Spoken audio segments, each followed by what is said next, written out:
The movie is said to have been filmed in CINEMASCOPE, like the old-time musicals, and then the screen expands from box format to wide.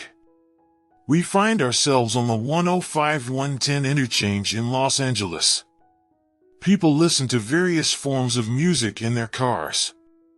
Then one woman gets out of her vehicle and starts singing Another Day of Sun to camera, a song about how great it is being in sunny California. Someone else exits his car and joins her. Pretty soon, everyone has left their car and is singing the song while dancing in the street or on the cars that are parked via the traffic jam, everything synchronized for the full-length musical number. The song ends and everyone gets back in their cars. We are told it is winter. Traffic finally begins to move. Inside her Toyota Prius, Mia appears to be talking to someone on the phone. In his classic car, Sebastian honks at her to move. We realize she isn't talking to anyone but is practicing for an upcoming audition. Sebastian goes around her, glaring, while she flips him off. She then murmurs that she should probably move, as she's obstructing the traffic flow. Mia works at a coffee shop on the Warner Brothers lot, serving the employees of the studio. When a movie star comes in for coffee, the manager tells her it's on the house, so she puts her money in the tip jar instead. Mia watches somberly as the movie star gets on a golf cart, being escorted to set. She tries to head out so she can make an audition. Her boss stops her and is shown to be pretty stringent with her. Mia rushes off so she won't be late and collides with a customer, spilling coffee all over her shirt. When Mia gets to the audition, she is now wearing a jacket over her blouse. She does her reading, giving a really honest performance where she breaks into tears. But it goes unnoticed as someone appears in the window with a message. The casting directors interrupt Mia's audition while they talk to an assistant who tells them someone has called for them, which they say to relay that they'll return the call shortly. Mia is thanked even though they have neglected to watch her performance. She exits the casting office and into the waiting area where everyone looks like her. Then she gets into the elevator where two other girls look like her and are wearing similar clothes, very common in auditions since they call in girls with the same look and ask them to dress a certain way. Meanwhile, Sebastian drives his car to a parking lot. Across the street, he watches a jazz club close down. He goes home, to the rundown apartment he lives in, and his sister is there.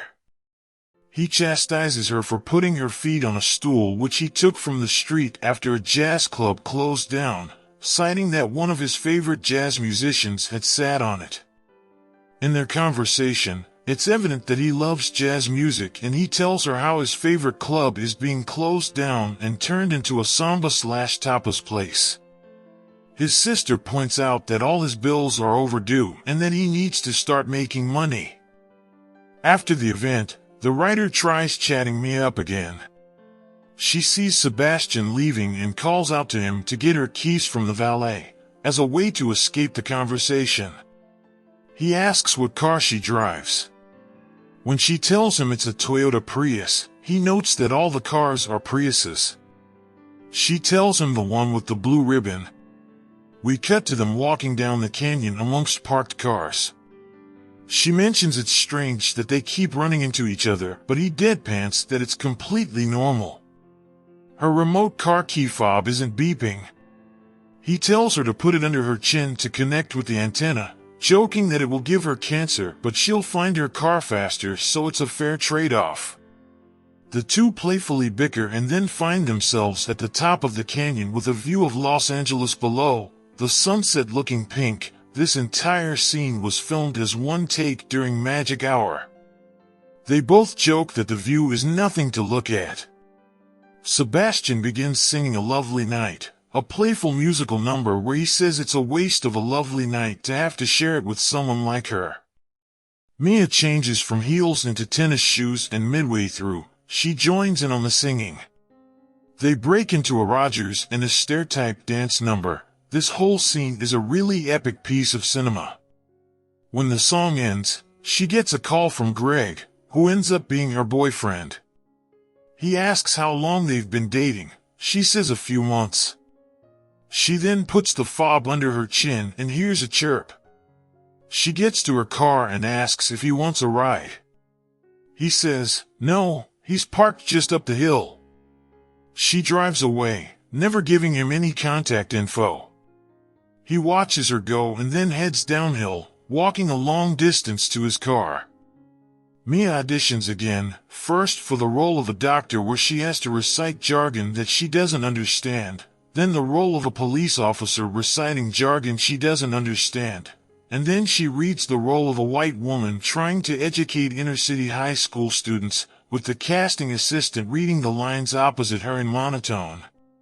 Mia is now back at work at the coffee shop. A snooty woman asks her if a pastry is gluten-free. Mia tells her, no. The woman demands a refund. She tells her she has to get her manager to approve that. When she approaches the manager, she is told that she has to work Friday, despite having an audition. She goes back to the counter and Sebastian is there. The only info he had about her was where she worked. She asked how he got onto the lot and he said he hightailed it past security and might need to hide in the bathroom for a little bit.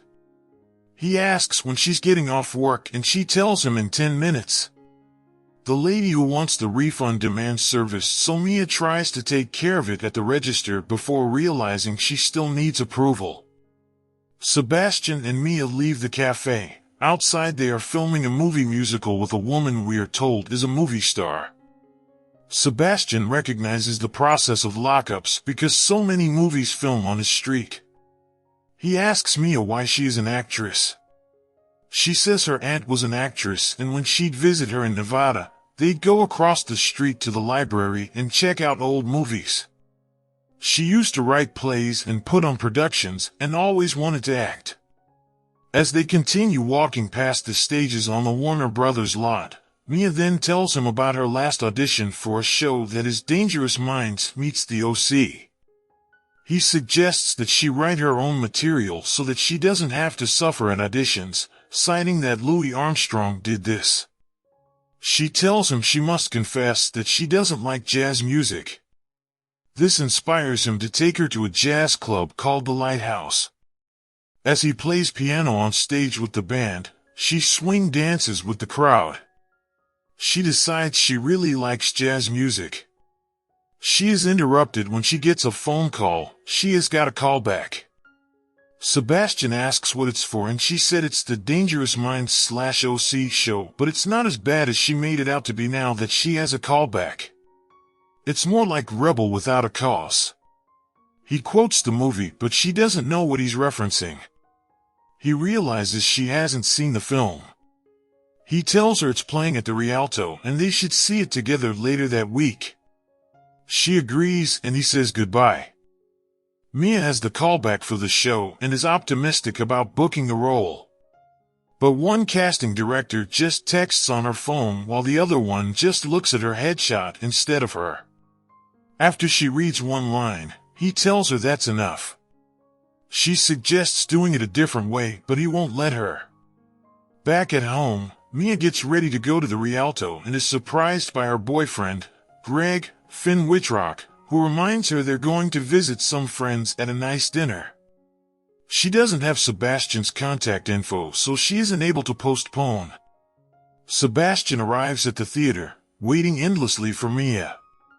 Simultaneously, Mia is at dinner while Greg has pompous conversation with his friend and his friend's fiancée about all the exotic places they've traveled to. Mia looks up at the speaker which is playing jazz music.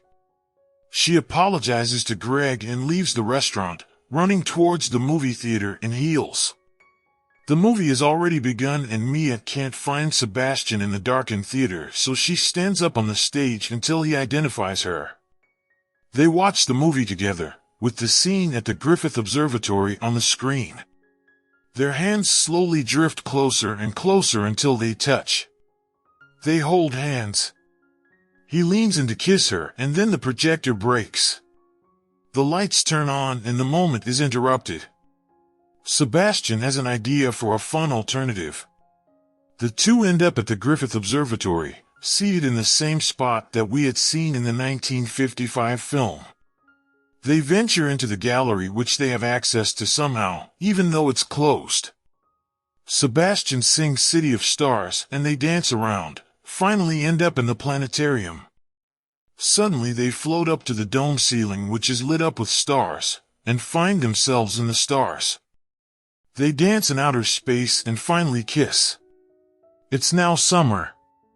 Mia and Sebastian are now dating. She is writing a play, as Sebastian suggested. Her roommates ask for parts, but she tells them it's a one-woman show. Sebastian arrives at her home, but instead of coming to the door, he lays on his horn until she goes outside, annoying her roommates. The two go out to the lighthouse where Sebastian plays the piano. He joins her at a table and she asks what his ultimate goal is as a jazz musician.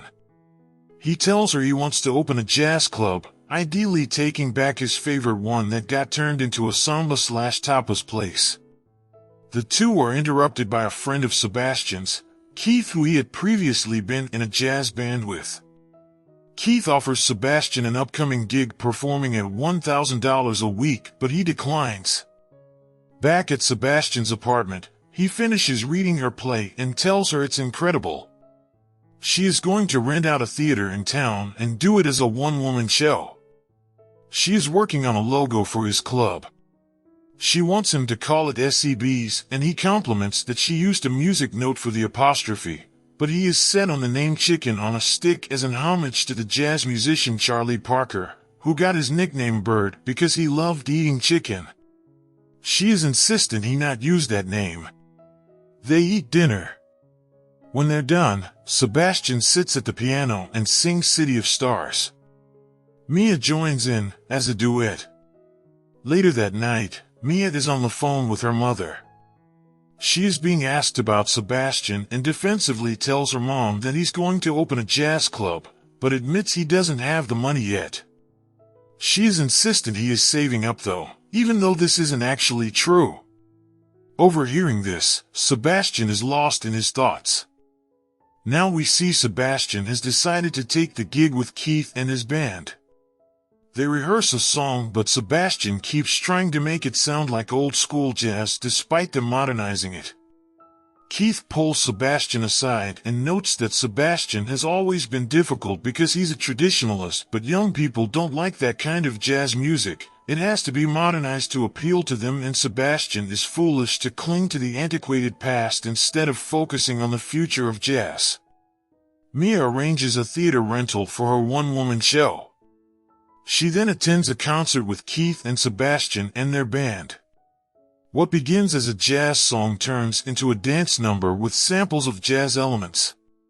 The massive crowd of young people love it as it sounds very modern and radio-friendly. But Mia is surprised that Sebastian doesn't mind selling out when he is so particular in the style of music he loves. She searches his face for disapproval, but he kind of shrugs the experience off as a non-issue. It's now fall. Mia drives by the Rialto, where they saw Rebel Without a Cause, and notices it's been closed. She emails a handful of people about her show. Sebastian comes home and they have dinner together. She notes that she hasn't seen him in months and is so glad they're together again. He suggests she joins the band in Boise for their next gig. She politely declines, saying she has to stay in Los Angeles because her show is 2 weeks away from its opening night. He points out it's a one-woman show and she can rehearse in Boise. She responds that the theater is set up for her in LA. She notes that she's terrified that she'll be terrible, noting that while he doesn't seem to have concerns with performing, she has a lot of fear of whether people like her or not. She asks when the tour ends.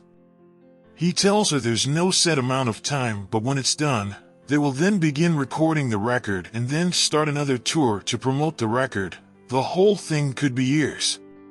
She asks him if he even likes the music they're doing. He is surprised by this and notes that the music is fine. Mia presses that he loves old-school jazz.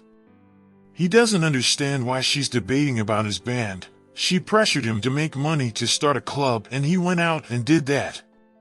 She asks why he can't just begin focusing on the club with the money he's already earned. He tells her he's now part of something that is a success and that's what every musician strives for. Sebastian suggests she's surprised that the band would be successful because she suspected it would fail. He then adds that she probably doesn't want him to stay in the band to keep him down on her level, since she hasn't had much success as an actress. She asks if he's serious. He says, yes.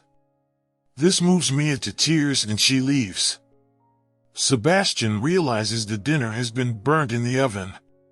The day comes for Mia's one-woman show. Sebastian has promised to be there since he's in LA practicing with his band. As he heads out after practice, Keith reminds Sebastian of the photo shoot they have that night for the album artwork. Sebastian didn't know it was that night and we realize he's going to miss Mia's show. Mia performs her one-woman show while across town. Sebastian is photographed by an obnoxious photographer who asks him to bite his lip and lower his glasses to his nose. Mia's show ends and we see that only 10 people are in the audience. To add insult to injury, when she goes backstage, she can overhear people complaining that Mia isn't that good of an actress and the show was bad, her worst fear. Sebastian gets to the theater after it's closed, but in time to run into Mia exiting. He apologizes for missing the show. She is upset and has lost faith in herself. She tells him her desire to be an actress was probably just a pipe dream and she's wasted 6 years, never realizing until now that she wasn't good enough to be an actress.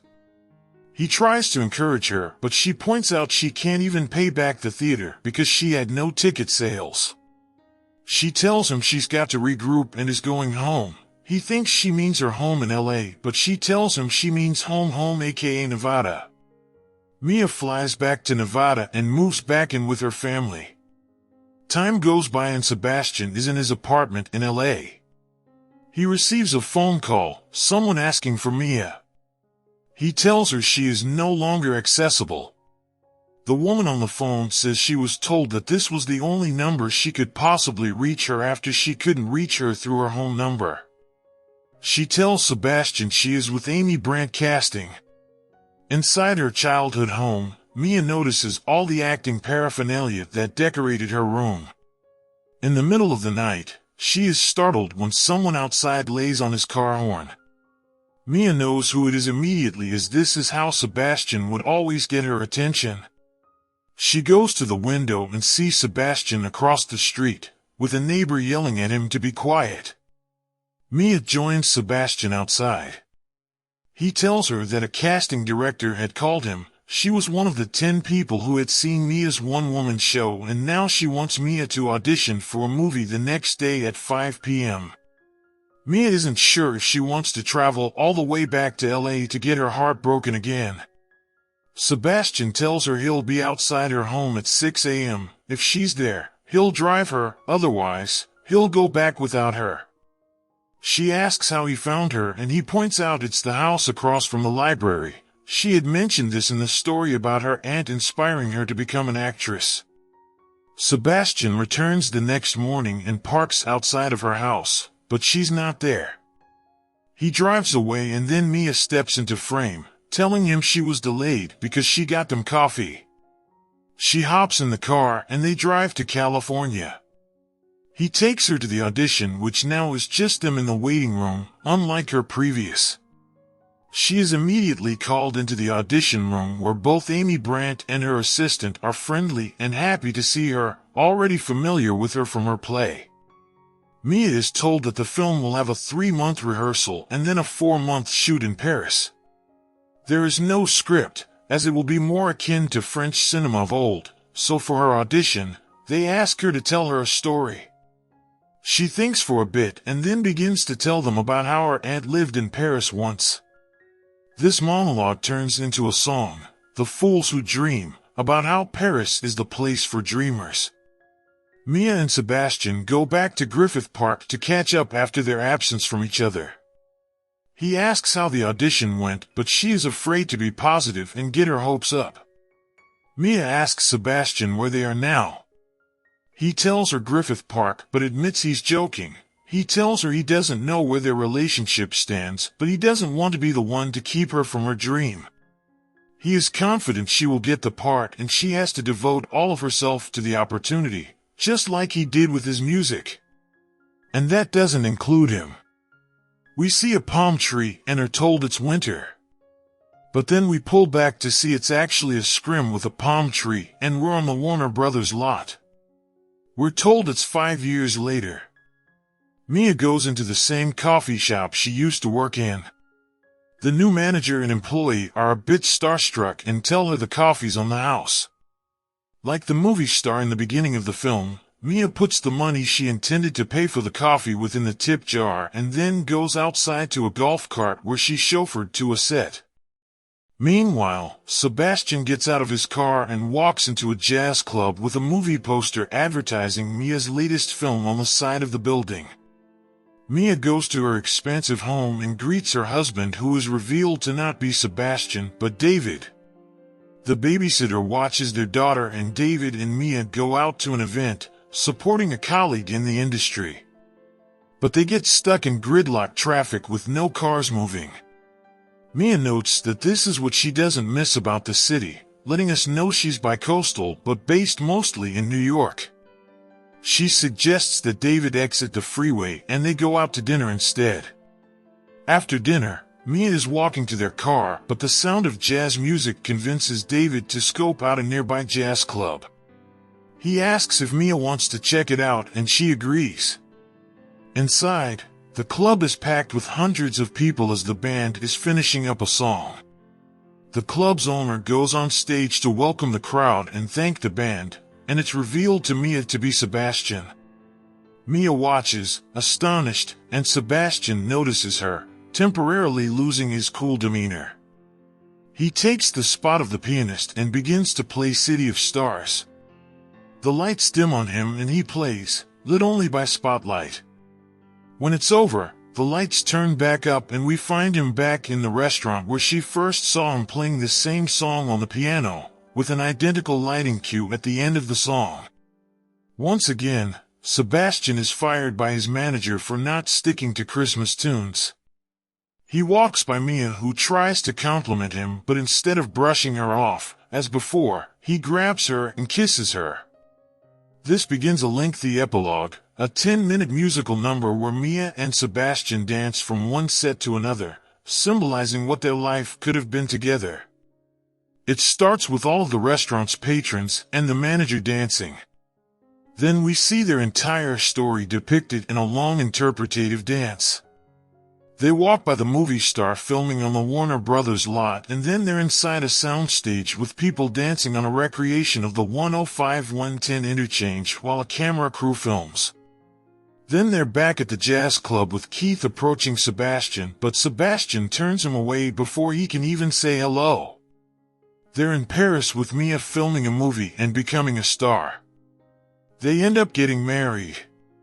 Now we see them as a couple, with her returning home, but it's a more humble abode than in reality. Instead of David and her daughter, it's Sebastian and her son. They leave the baby with a babysitter and end up in the same exact gridlock traffic. Mia now suggests to Sebastian that they blow off the event and go to dinner instead. She stops by their parked car, but he leads her into the jazz club. They find the same seats that Mia and David found, but now it's Sebastian next to her while they watch a pianist play on the stage. Sebastian and Mia seem closer and more affectionate than she does with David. But then the vision ends and she's next to David with Sebastian on stage, at the piano, it all being a fantasy that never happened. The crowd applauds, loving the song. David asks Mia if she wants to stick around for another. She contemplates the question but then finally says no. The two exit and she pauses at the door, seeing the club has been named after her suggestion of SEBs, and Sebastian used the logo she designed with the music note for the apostrophe.